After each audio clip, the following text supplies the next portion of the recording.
Our clients are the ones that are driving the marketplace and saying, I want to understand nutrition. I want to understand why I need to feed fiber. I want to understand how that works in their GI tract. And obviously you guys as pet store owners and managers and distributors, you have to be able to educate them, okay? I'm probably only going to see as a veterinarian 1 out of every 10 guinea pigs that are owned where I'm at. So you guys have a much bigger opportunity to educate that owner and make that big nutritional impact. So why worry about nutrition? When I think about small herbivores, I think about 5 primary diseases. These are 99% of the diseases I see fit in this category. GI disease being number 1, dental disease, obesity, so on and so forth.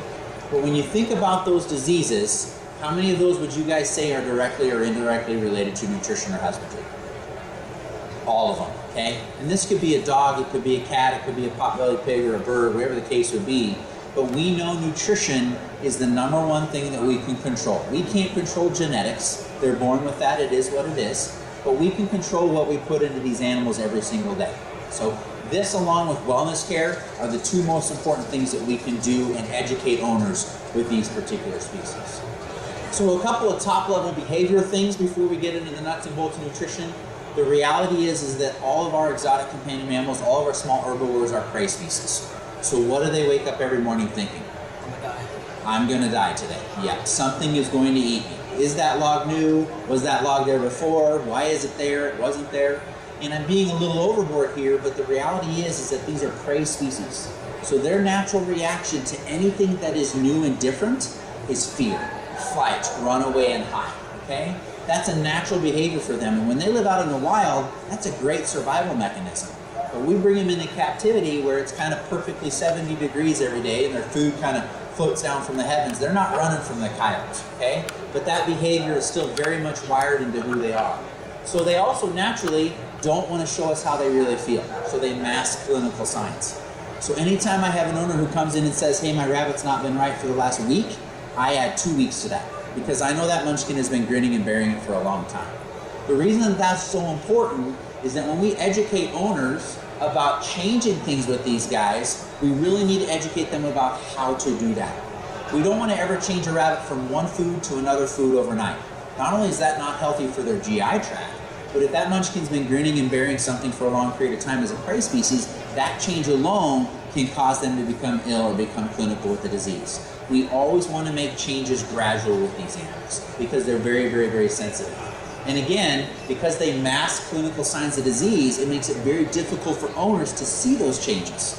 Now, the cool thing is that we finally have a guide. Okay, this is a guide to the facial expressions of rabbits, and this helps us to know what's going on with them. So you can see how clearly that differentiates what's going on with that rabbit. Okay, it doesn't, and that's the whole point, is that these guys don't show you how they're really feeling. Dogs, you can pick up what's going on. Rabbits, they will not show you they're not feeling good, there's an underlying problem until it's to the point they can't deal with it. And that's tough for many, many owners and tough for many, many pet stores. So some nutritional facts, we know these guys are obligate herbivores. Okay, they'll take advantage of insects when they find them, but they're not out cricket hunting or anything like that. But if they find an insect in their hay, they're gonna eat it, and there's nothing wrong with that whatsoever. Their GI tract is very, very, very unique. You guys are gonna understand more about poop in a rabbit today than you ever wanted to. But they do have a simple stomach, just like you and I as an omnivore, but then what they have is called hindgut cecal fermentation.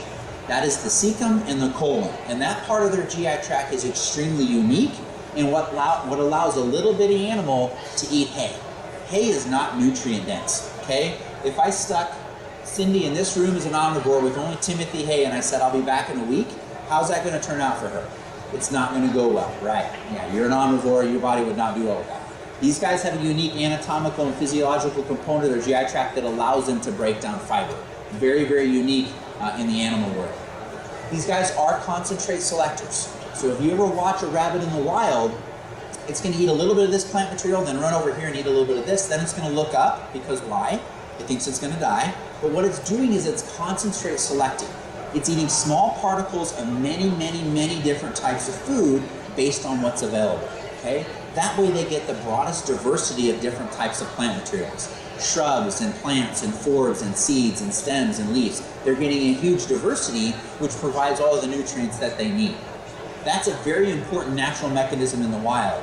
But when we bring them into captivity, If we feed them in a way that allows them to concentrate select, they're always going to pick out the food that is lower in fiber and higher in calories. Okay? And that's why when we talk about later, seed mixes and muesli mixes are so incorrect for our species, because they can concentrate select, not what we want them doing in captivity.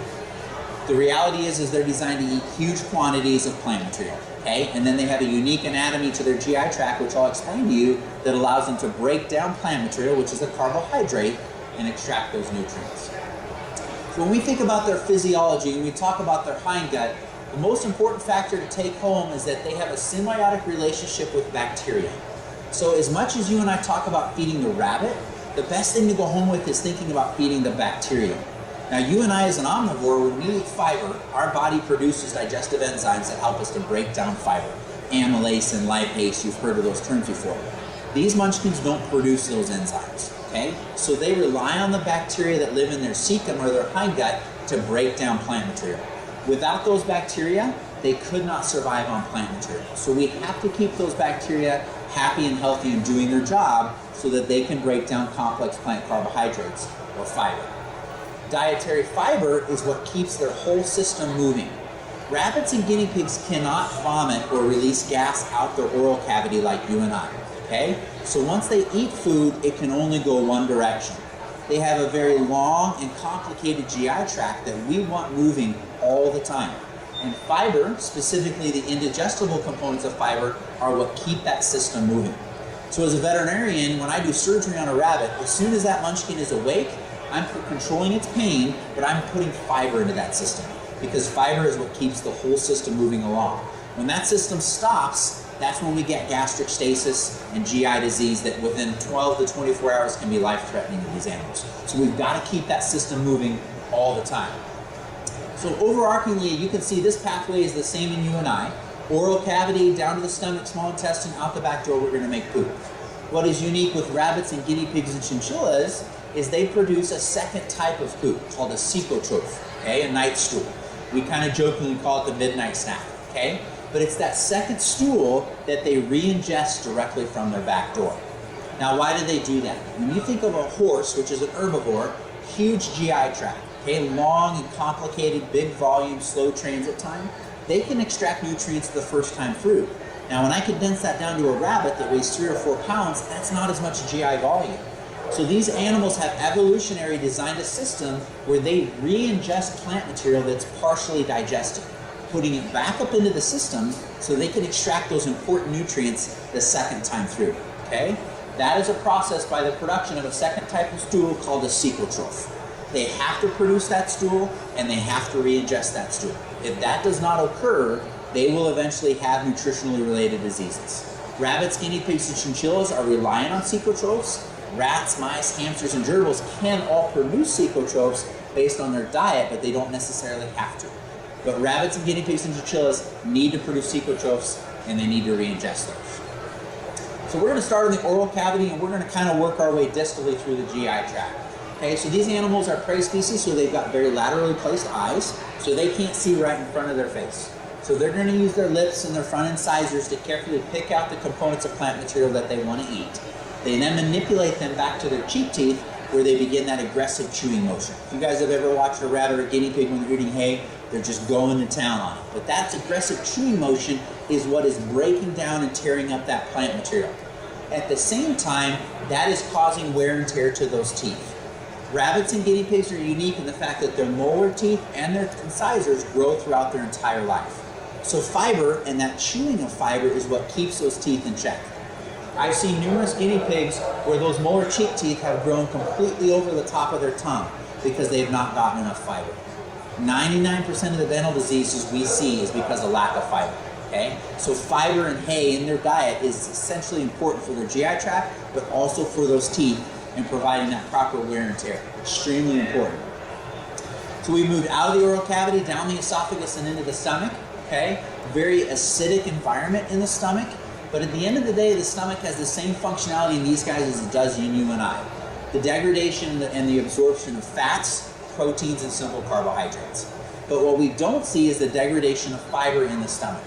They can't break down fiber within the stomach, okay? The fiber needs to get all the way down to this big organ here, which is the what? the cecum. That's where the fiber needs to get where it can be broken down, okay?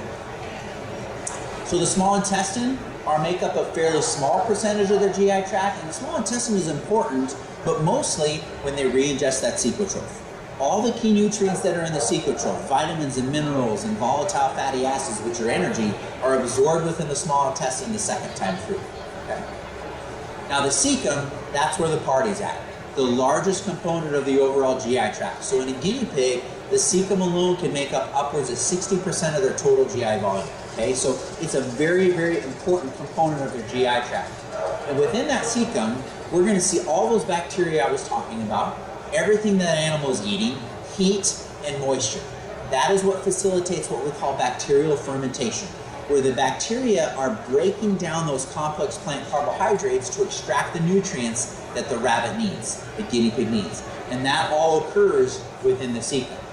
Whole menagerie of different types of bacteria, mostly gram-negative, but there's anaerobic bacteria, there's fungi, there's protozoa, just a whole menagerie of different organisms. But the take-home is we have to keep that environment in which those bacteria live happy and healthy. We do that by proper nutrition, proper hydration, thinking about what medications I'm going to use. If I put oral amoxicillin into a rabbit, what am I going to do to those bacteria? Done. Okay? Oral amoxicillin in a dog, no big deal. Ferret, no big deal. But if I put that type of an antimicrobial into a rabbit, I'm going to significantly disrupt that cecum to the point where I could even kill them because of diarrhea secondary to dysbiosis. So keeping that environment in which those bacteria live happy and healthy so they can do their job is one of the most important things we're going to do. And that is driven by nutrition and hydration, controlling environmental stress, so on and so forth. So we talked about the production of two types of stool. So what you can see right here is this is a typical rabbit cecotroph, typical guinea pig cecotroph, typical rabbit stool. So cecotrophs are produced at different times a day, different times during the day. Rabbits typically produce cecotrophs 1 to 2 times a day. Guinea pigs are much more frequent and irregular with their cecotroph production. But at the end of the day, it's those cecotrophs that are re-ingested directly from the back door, put back up into the system, that contain all those nutrients that that rabbit and chinchilla can't get the first time through.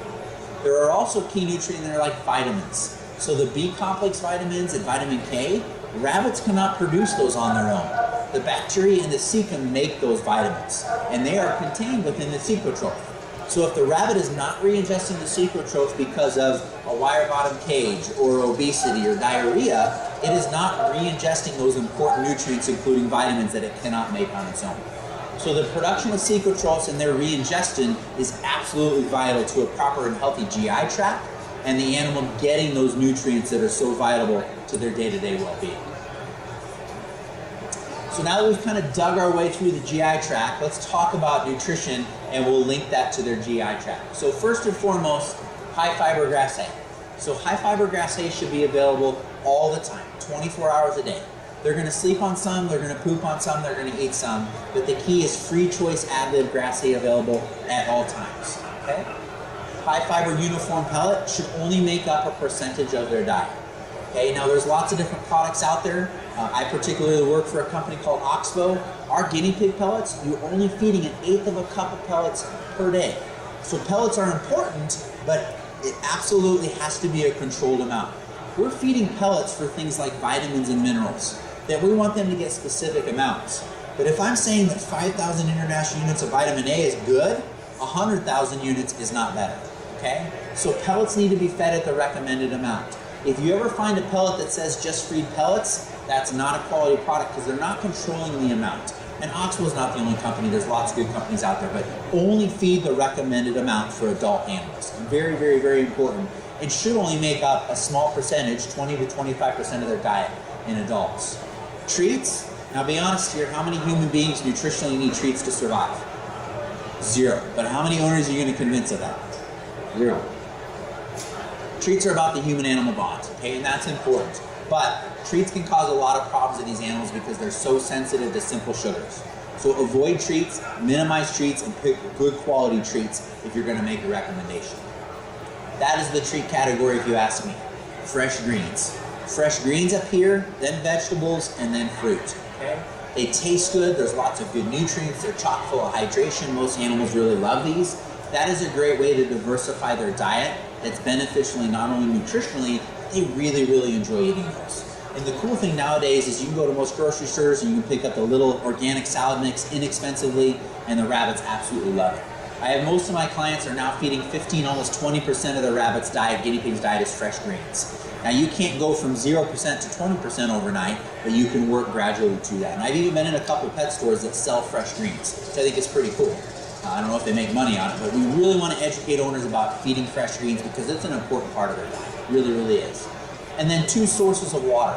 Absolutely always 2 sources. We finally did a study that showed that rabbits that had both a crock and a bottle on average drank 25% more water on a day-to-day basis. So in the wild, how many rabbits are waking up and saying, where's my bale of dried Timothy hay? That's not what they're eating. So we want to focus on getting as much moisture into these munchkins as we can. Always offering 2 sources of water and pushing the greens is the best way to do that. Okay? Always educate that. When you've got a new rabbit owner, make them buy a crock and a bottle if they can. 2 sources is always, always, always better. So obviously a lot of nutritional benefits of hay. We kind of hit on some of these. The wear and tear of the teeth, keeping that dental elongation in check. We talked about GI peristalsis, keeping that whole system moving so it doesn't slow down and it doesn't stop. Those are important benefits. But also we need to touch on the mental benefits of hay. Again, a guinea pig in the wild is spending 20 hours a day doing what? Trying to find something to eat and trying not to get eaten, right? So that's a heck of a lot of physical and mental stimulation. Then we take them in and it'd be like me saying, you're gonna live the rest of your life in this little room, okay? You can pee over here, I'll put your hay over there, you can sleep over there, but you don't ever get to leave. That's how a lot of these munchkins live their lives. That's really not that fair. So we want to take the time to educate owners about what are the different things we can do to stimulate them to behave naturally. Well, feeding diversity of different types of grass hays in different ways is a great way to do that. You guys have all seen the guinea pig, you put that nice pile of hay in there, and what do they spend the next 2 hours doing? Grazing and foraging, and they're concentrate selecting, but you're giving them something to do. Hay works great to do that. I use hay in reptiles, I use hay in birds, I use hay with ferrets because it's safe and it's inexpensive, and if they eat it or chew it, it's not going to cause any harm at all. But it's manually stimulating, gives them something to do, okay? Provides that sense of security. Again, prey species, I want a place to hide. That hamster down there is always thinking, when is that hawk going to come down and get me, okay? But he's not smart enough to think that, but he's a prey species, right?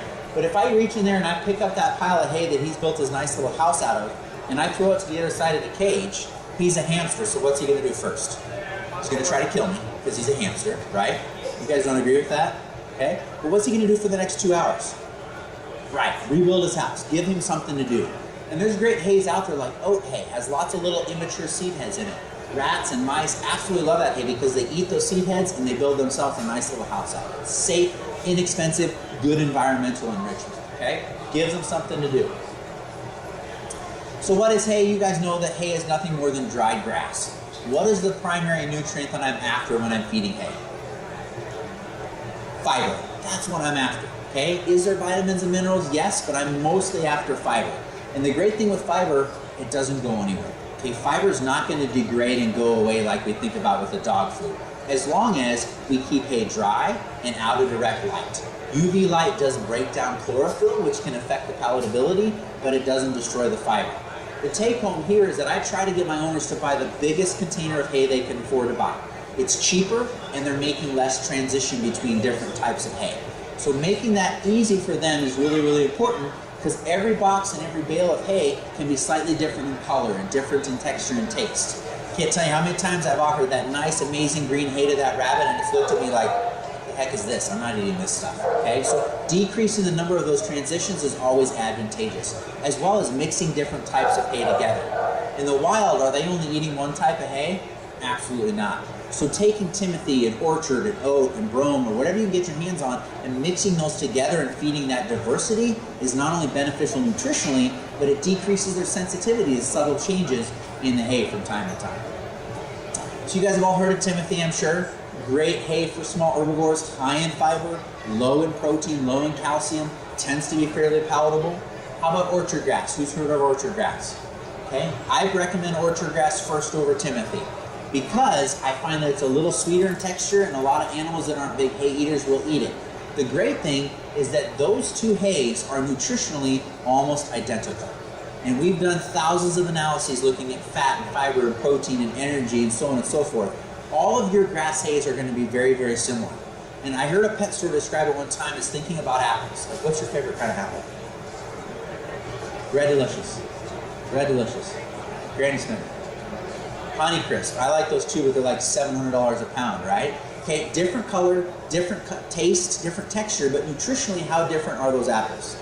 They're not. And that's a great way to think about hays. All of these different grass hays look different, smell different, and taste different, but nutritionally, they're almost identical. Oat hay, another good example. Organic meadow hays, which is a mixture. So all of your grass hays are great, and trying to get owners to feed a diversity is the #1 best thing we can do for rabbits and guinea pigs. Plus, it's a great way for you to take an owner who's always bought Timothy and get that one little value add. Why don't you try a 15 ounce of orchard, or try a 15 ounce of oat? You never know, that munchkin may really like it. So offer that variety, really help them understand why do we want to feed that variety to these guys. Now, alfalfa